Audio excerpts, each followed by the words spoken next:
चलिए हम लोग आज पढ़ेंगे ऑक्सीजन परिवार या ऑक्सीजन परिवार के तत्व के बारे में हम लोग अध्ययन करेंगे। ऑक्सीजन परिवार के तत्वों के बारे में हम लोग आज अध्ययन करेंगे। देखो ऑक्सीजन परिवार के अंदर कौन कौन तत्व हैं। तो पहला तो ऑक्सीजन है, दूसरा क्या है बोलिए सल्फर, इसके बाद selenium, oxygen, sulphur, selenium, tellurium और पोलोनियम। इन 5 तत्वों को ऑक्सीजन परिवार में शामिल किया गया। ऑक्सीजन का परमाणु क्रमांक 8 होता है, सल्फर का परमाणु क्रमांक 16 होता है, सेलेनियम का कितना होता है 34 होता है, टेलुरियम का 52 होता है, पोलोनियम का 84। यह इसका परमाणु क्रमांक है। बहुत ध्यान देना है, ऑक्सीजन परिवार में ऑक्सीजन, सल्फर, सेलेनियम, टेलुरियम को छोड़ इनको सारे 5 तत्वों को 4 तत्वों को हम कैल्कोजन कहते हैं। कैल्कोजन कहते हैं इन 5 तत्वों को। और जो पोलोनियम है यह एक रेडियो एक्टिव तत्व है। यह एक रेडियो एक्टिव तत्व है। ठीक है, पोलोनियम क्या है, यह एक रेडियो एक्टिव तत्व है। बाकी ऑक्सीजन, सल्फर, सेलेनियम, टेलुरियम या कैल्कोजन कहलाता है। देखो प्रकृति की अगर बात करते हैं कि भूपटल पर बात करते हैं, ऐसे आप लोग पढ़े हैं कि सर जी ऑक्सीजन 21% पाया जाता है। पढ़े हैं हमारे वायुमंडल में 21% ऑक्सीजन, 78% नाइट्रोजन और 1% में अन्य गैसें पाई जाती है। पढ़े। लेकिन देखिए यहाँ पे ध्यान देना है, अगर पृथ्वी की भूपटल की बात करेगा तो पृथ्वी की भूमि की ऊपरी सतह पर भूपटल पर सबसे धातु पाए, जब धातु बात करते हैं तो वो है ऑक्सीजन। तो पृथ्वी की भूपटल पर सबसे अधिक मात्रा में पाए जाने वाला अगर धातु है तो वह आपका कौन सा है, ऑक्सीजन है, जो 46.6% तक पाया जाता है। अगर यही बात करता कि पृथ्वी की भूपटल पर सबसे अधिक मात्रा में पाया जाने वाला धातु क्या है तो एल्युमिनियम है। ठीक है, धातु किसे कहते हैं तो बताया गया सर जो इलेक्ट्रॉन दूसरे को दे करके धन आयन बनाता है उसे क्या बोलेंगे, धातु। धातुएं प्रायः ठोस होती हैं, धातुओं में आघात वर्धनीयता होती है, धातुएं तन्य होती हैं, धातुएं उष्मा की सुचालक होती हैं। ठीक है, और जो एक या एक से अधिक इलेक्ट्रॉन दूसरे से ले करके ऋण आयन बनाता है उसे अधातु कहते हैं। अधातुएं प्राय ठोस नहीं होती हैं, अधातुएं जो होती है भंगुर होती हैं, अधातुओं में आघात वर्धनीयता नहीं पाई जाती है, अधातुएं उष्मा कुचालक होती है। ऐसे में तो यहाँ पे पृथ्वी की भूपटल पर अधिक मात्रा में पाया जाने वाला अगर देखा जाए तो वो धातु क्या है, ऑक्सीजन है। इसके बाद दूसरा आता है सेलेनियम। सेलेनियम पाया जाता है। ठीक है, अब देखो बाबू यहाँ पे जो ऑक्सीजन की बात करते हैं वायुमंडल में कहीं लिखा होगा 20.8% या आप पढ़िए याद करिए टोटल 21% लगभग क्या होता है ऑक्सीजन पाया जाता है हमारे एटमॉस्फेयर में, वायुमंडल में। यहाँ पे जो यहाँ पे देखा जाए पृथ्वी की भूपटल पर बता दिया गया।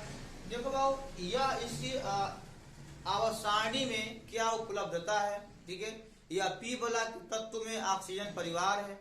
ऑक्सीजन परिवार में 5 सदस्य हैं। पहला ऑक्सीजन है, दूसरा है सल्फर, तीसरा सेलेनियम, टेलुरियम और पोलोनियम। देखो जब इन तत्वों का इलेक्ट्रॉनिक विन्यास करते हैं तो हमेशा बाहरी कक्षा में NH2NP4 आता है।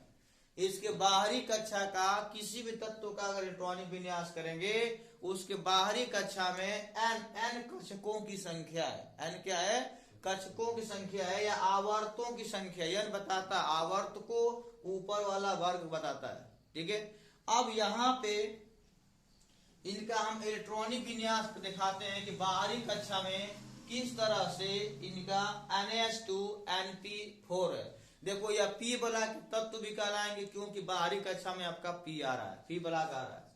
देखिए ऑक्सीजन का अगर इलेक्ट्रॉनिक विन्यास करते हैं तो 1s2 2s2 2p4। देखिए मैंने बताया कि बाहरी कक्षा में कि यन s2 और यन p4 आएगा। यन नंबर है, यहाँ पे आवर्तों की संख्या है, लेकिन ऊपर वाला सेम अंक मिलेगा 2 और 4। ठीक है, इसका भी देखिएगा 1s2 2s2 2p6 3s2 3p6 कितना हो गया 10, अधिक हो गया ना, या 4 करिए। देखिए मिला कि नहीं मिला, Na2 Np4 लास्ट में आ गया। इसका भी करेंगे ना तो बाहरी कक्षा में मिलेगा Na2 Np4, इसका मिलेगा। यानी यहाँ पे अगर यश ब्लॉक के तत्वों का इलेक्ट्रॉनिक विन्यास किया जाए तो उसके बाहरी कक्षा में Na2 Np4 मिलेगा। ऑक्सीजन जो होता है, देखिए यहाँ 2 आया ना, दूसरे आवर्त का तत्व है। यहाँ पे सल्फर 3 आया ना, तीसरे आवर्त का तत्व है। इसी प्रकार से 4 में आएगा, चौथे आवर्त का तत्व होगा, 5वें आवर्त तत्व और 6वें आवर्त का तत्व है। वर्ग की बात करते हैं, देखो 6 या 2 4 कितना होगा 6। यहाँ पे 6 जो होता है, यहाँ पे इसका 6वां वर्ग होगा। अब देखोगे आप ऊपर सारणी लगाया हुआ, बोर्ड नहीं लिखेगा यहाँ पे, लेकिन सारणी देखिए ऊपर VI लिखा हुआ है, तब नीचे 16 लिखा हुआ है। ठीक है, यानी VI ये बताओ V से 5 होता है और I VI का तत्व है। देखिए मिला कि नहीं मिला आपको, यहाँ पे देखिए, यहाँ पे देखिए लिखा है VI का तत्व है, दिख रहा है आपको। तो यहाँ पे ये 6वें आवर्त का तत्व है, सॉरी 6वें वर्ग का तत्व है। अब यहाँ पे बात करते हैं इसकी ऑक्सीकरण संख्या और संयोजकता की बात करते हैं। जो ऑक्सीजन परिवार के तत्व है, इनकी संयोजकता कितनी होती है 2 होती है। कितनी होती है 2 क्यों होती है, अब देख रहे हो सर जी 4 और 2 कितना है 6। अष्टक पूरा करने के लिए कितना इलेक्ट्रॉन की जरूरत है, 2 इलेक्ट्रॉन की जरूरत है। 2 दूसरे से लेगा तो धातु हो गया। ठीक है, जितना लेता है अथवा देता है, संयोजकता हमेशा धनात्मक होती है, इसलिए इसकी संयोजकता कितना हो जाएगा 2 हो जाएगा। ऑक्सीकरण संख्या की बात करते हैं, ऑक्सीकरण संख्या -2 होगी। इसकी भी देखा जाए सल्फर का सभी का, इसके सब जितना दिया है सभी का इलेक्ट्रॉनिक विन्यास करेंगे, उसके बाहरी कक्षा में Na2 Np4 आएगा और इनका संयोजकता जो होता है 2 होती है प्लस में, और ऑक्सीकरण संख्या -2 होती है। आगे समय तो भाव ऑक्सीजन परिवार के तत्व के बारे में वो बता दें। ऑक्सीजन परिवार के जो तत्व है उसके अंदर oxygen, sulphur, selenium, tellurium, polonium पाया जाता है। पोलोनियम जो होता है वह एक रेडियो एक्टिव तत्व है, वह एक रेडियो एक्टिव तत्व है। बाकी ऑक्सीजन, सल्फर, सेलेनियम, टेलुरियम को हम कैल्कोजन कहते हैं। पृथ्वी के भूपटी पर सबसे अधिक मात्रा में पाया जाने वाला अगर अधातु की बात करते हैं तो ऑक्सीजन है, धातु की बात करेंगे तो एल्युमिनियम है।